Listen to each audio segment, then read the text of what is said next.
Shalom, saudara-saudara yang dikasihi oleh Tuhan kita Yesus Kristus.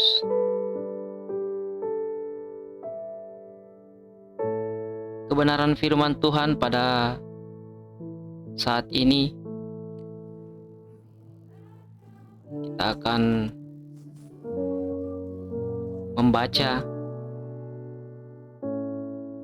pada kitab 2 Petrus pasalnya yang ketiga, ayatnya yang ke-10 dan ke-11. Tetapi hari Tuhan akan tiba seperti pencuri.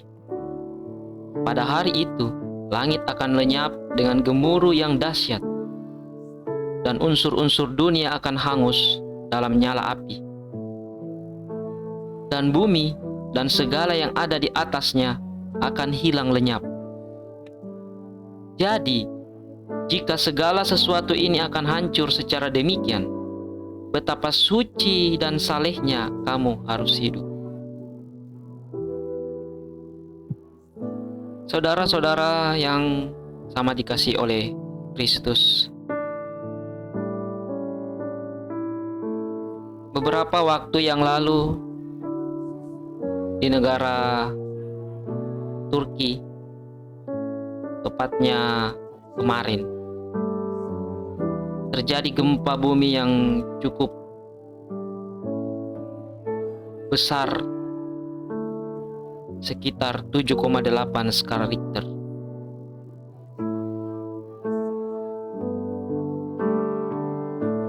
Bagi orang-orang di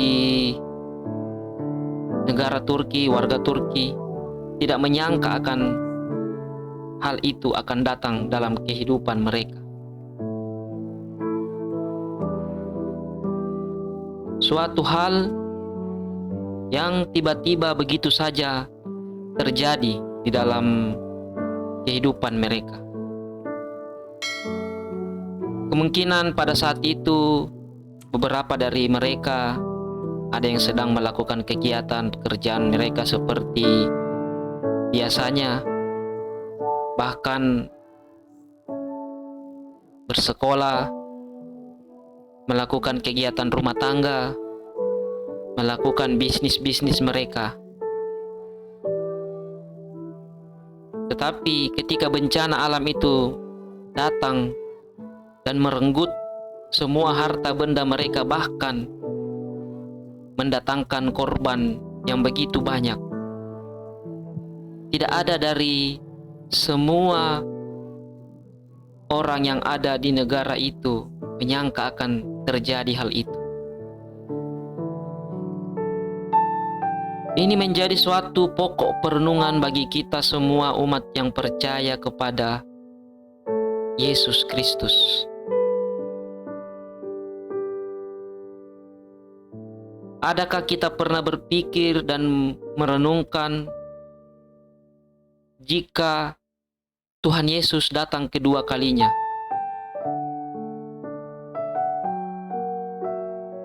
Adakah kita pernah berpikir dan mengoreksi diri kita sendiri bahwa apakah kehidupan kita ini sudah layak berkenan di hadapan Tuhan?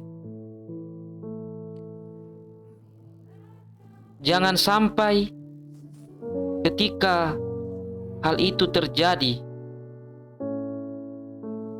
kita didapati bercela tidak di hadapan mata Tuhan. Jangan sampai ketika Dia datang untuk kedua kalinya, Dia kemudian mengatakan, "Aku tidak pernah mengenal engkau, enyahlah daripadaku, kamu sekalian pembuat kejahatan."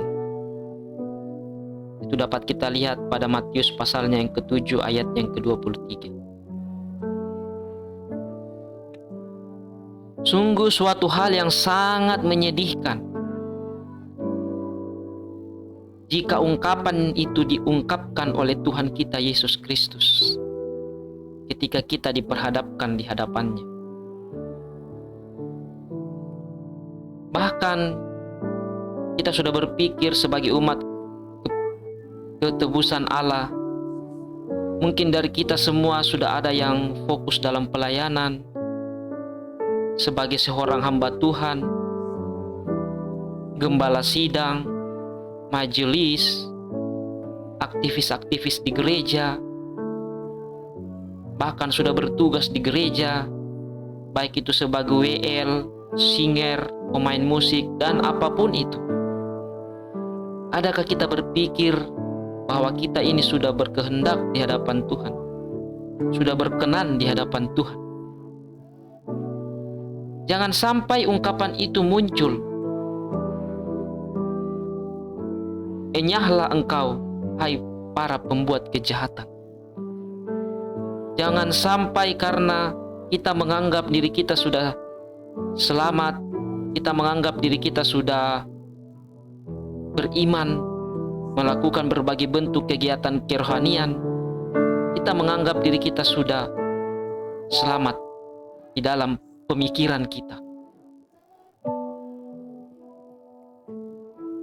Kita sebagai umat yang percaya kepada Tuhan bukan dituntut untuk percaya saja, percaya di dalam pikiran kita, percaya di dalam mulut kita, tetapi kita juga dituntut untuk bagaimana melakukan seluruh kehendak Tuhan. Karena Yesus berkata, orang yang mengasihi aku adalah orang yang melakukan segala perintah-perintahku. Jadi adakah kita sudah melakukan segala perintah-perintah Tuhan di dalam segala kehidupan kita? Mari saudara-saudara yang kekasih dalam Tuhan, renungkan itu dalam segala kehidupan kita. Adakah kita nanti ketika kita menutup mata, rencana Tuhan terjadi dalam kehidupan kita, kita meninggal, apakah kita sudah berpikir roh kita akan kemana? Apakah roh kita akan ke Firdaus ataukah roh kita akan ke Hades? Itu yang harus menjadi bahan perenungan kita dari hari lepas hari, dari waktu ke waktu, Bapak Ibu Saudara sekalian.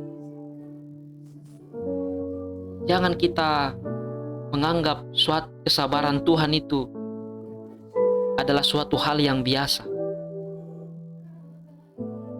Mari kita berpikir jika suatu saat kesabaran Tuhan itu mencapai batasnya dan melakukan tuntutan kepada kita, apakah kita mampu menjawab tuntutan itu? Jangan kita hanya terpaku untuk mencari keinginan-keinginan duniawi, harta duniawi, tetapi harta yang paling berharga dan paling abadi kita tidak mau untuk mencarinya, yaitu kehidupan kekal di surga. Ingat Bapak Ibu sekalian, hal itu tidak akan terjadi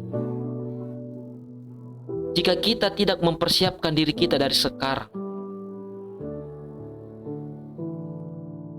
Kita harus melakukan seluruh kehendak Bapa di surga.